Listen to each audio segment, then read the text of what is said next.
Why does everything appear to be a psyop? We have fake information coming out on all sides, fake independent journalists that are being paid by the government, fake information coming out from TPUSA through Andrew Wilson in the form of text messages, false information at all sides. And it appears that they're doing this to shape the opinion of the American people.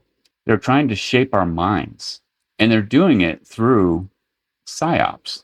Today, we're going to take a look at some never before seen footage that was released that backs up Candace Owens's theory that Timpanogos Hospital was evacuated to another hospital before Charlie Kirk was taken out. We're also going to take a little bit closer look at Data Republican that we talked about yesterday, and Sarah Rogers, who was the one that appointed Jenica Pounds, and she's the reason that Data Republican was exposed. We're going to take a closer look at how Sarah Rogers was appointed, and also take a little bit closer look at the text messages that came out through Andrew Wilson. I'm JP. This is Truth Probe. Welcome in. Don't forget to like and subscribe, share the video, turn on notifications. Let's get right into it. Let's start with some never before seen footage from a person that came forward in the investigation that has video footage of a school bus outside of Timpanogos Hospital. This is important because a few months back, Candace reported on her show that it was reported to her that the people at Timpanogos Hospital needed to be shuttled out of there to another hospital, and this decision was made before Charlie Kirk was hit. If this is true, that means that there was foreknowledge of this assassination, and that's why it's important. And if you recall, Candace had reported this earlier. Let's take a listen. Interesting tip that we received, and I believe this is a potentially explosive lead on September 10th. So to be clear, and this is crucial, over 2 hours before Charlie was shot, the Timpanogos Hospital staff directed everyone who was in the emergency room into a different wing of the hospital. Then after some time, at approximately 11:30 a.m., patients were informed that they would be transferred aboard shuttles to Intermountain Hospital. That's Utah Valley Hospital. Okay, so she reported that, and now we actually have footage to back that up. Project Constitution reports exclusive yellow school bus visible outside Timpanogos Hospital on September 10th. Does this confirm Candace's tip that patients were bussed? A witness who was locked inside Timpanogos Regional Hospital with his family the day Charlie Kirk was killed just provided me the original raw footage. In the video, filmed from the room upstairs, a yellow school bus is clearly sitting outside the hospital.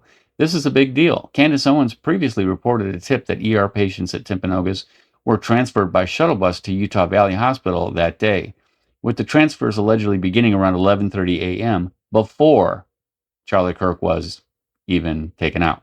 If true, it would indicate foreknowledge and a much bigger conspiracy than just a lone wolf shooter. The presence of a school bus on the property in the exclusive footage appears to corroborate that patients were being moved by bus. Let's take a look at that video right now. A lot of people walking around with American flags. And then there's a large group on the corner there with a whole bunch of American flags. And there's just people walking around the whole perimeter of the hospital. There's cars with like flags like all over on them. And it's growing, the amount of people out there. So that's never before seen footage of a yellow school bus outside of Timpanogos Hospital on September 10th, before Charlie was taken out. I have often been wondering why we haven't heard from those patients, because I do believe that that probably did happen. But then looking at this footage, it seems that there weren't very many people there that day. It doesn't seem like a very big crowd out there. Let me know what you guys think about that. But I expected that we'd hear more about this, but I'm not surprised that there's at least one video of somebody that was at the hospital that day, and they have footage of a yellow bus outside. So it could have been school buses that they used to transport the people, or it could have been one bus. I don't know if there weren't that many people there. But we'll definitely stay tuned and keep you posted on that. Also, Stu Peters has a follow-up on the Data Republican story that we spoke about yesterday. Apparently, Sarah Rogers, who was the undersecretary and was feeding her the information that was getting leaked, and it was supposed to be an independent source, totally natural, but it wasn't. And apparently Sarah Rogers was appointed by somebody at TPUSA, which is to say TPUSA. Let's take a listen to Stu. And we're going to get into just how non-grassroots that research actually is, because Data Republican, an account once endorsed by Charlie Kirk, at least supposedly, an account that many of you have likely seen, you've likely heard of somewhere along the line. Maybe you've even interacted with this account.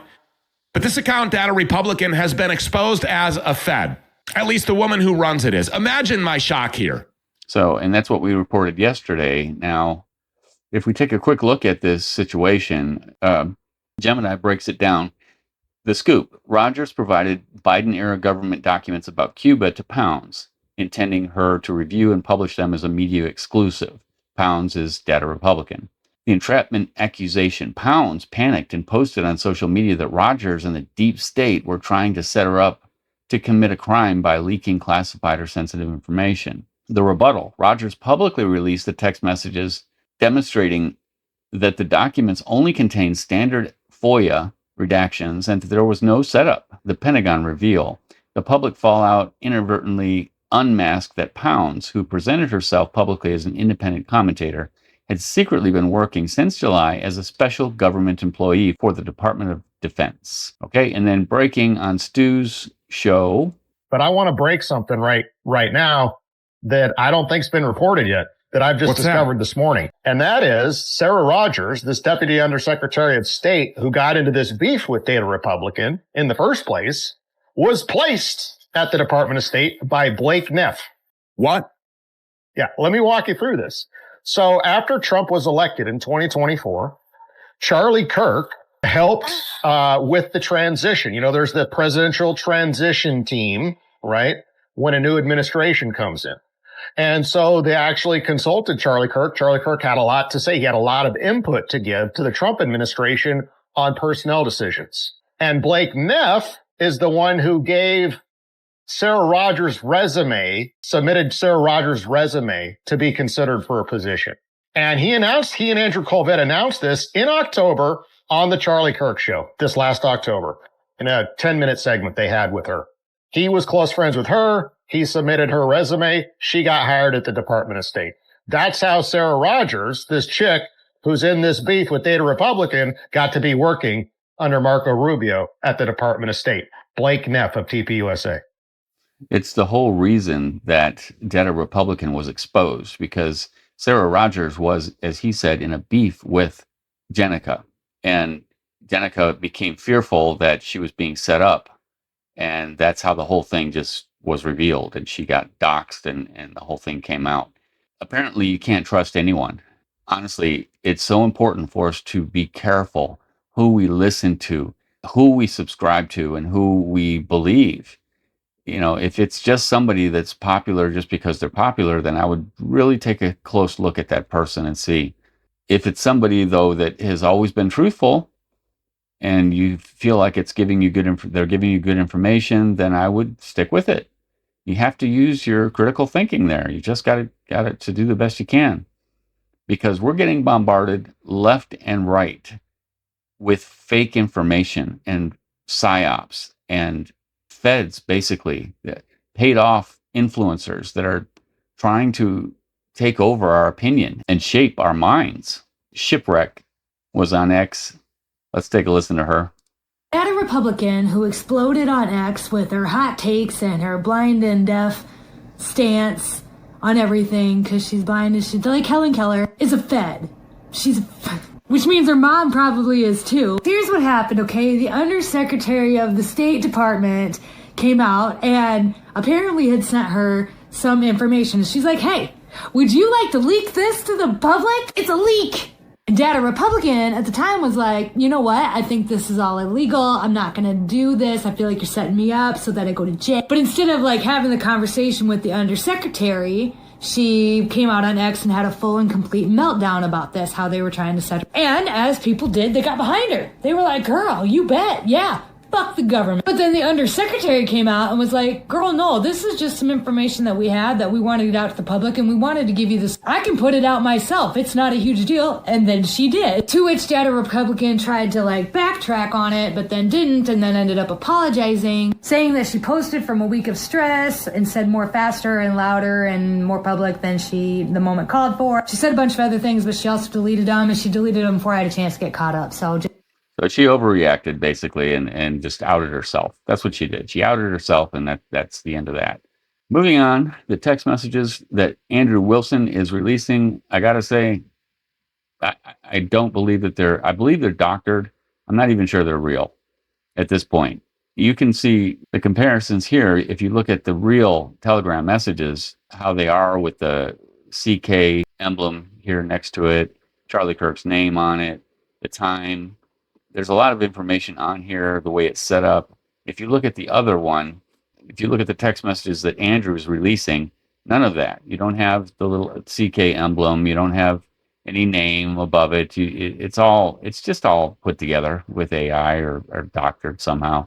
We're supposed to be getting tons of evidence, and this is why I'm now getting really skeptical about the whole thing, because I haven't seen tons of anything. I see this one thread that we've been shown, and it looks sketchy.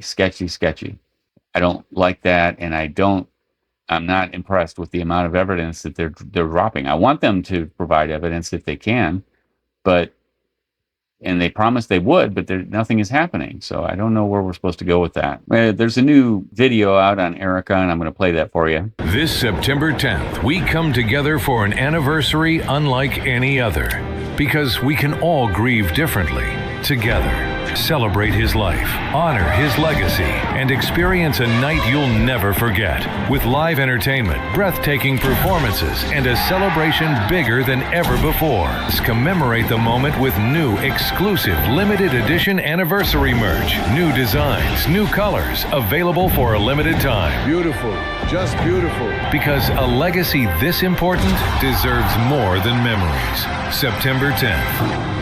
How the hell do you not have kosher hot dogs at a Turning Point USA event? Forbidden HQ. Just genius. Very good. And let's take a look at some of your comments from yesterday's video. That was basically the first look that we had at Data Republican.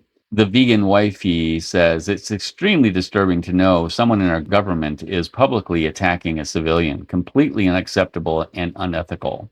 Byron Yamamoto 486 says, keep on keeping on, because people spreading lies will come out. They will pay the price. Free, easy money from the government comes with a lot of strings. Molly Marino writes, if some up-and-coming person pops up quickly, I get suspicious.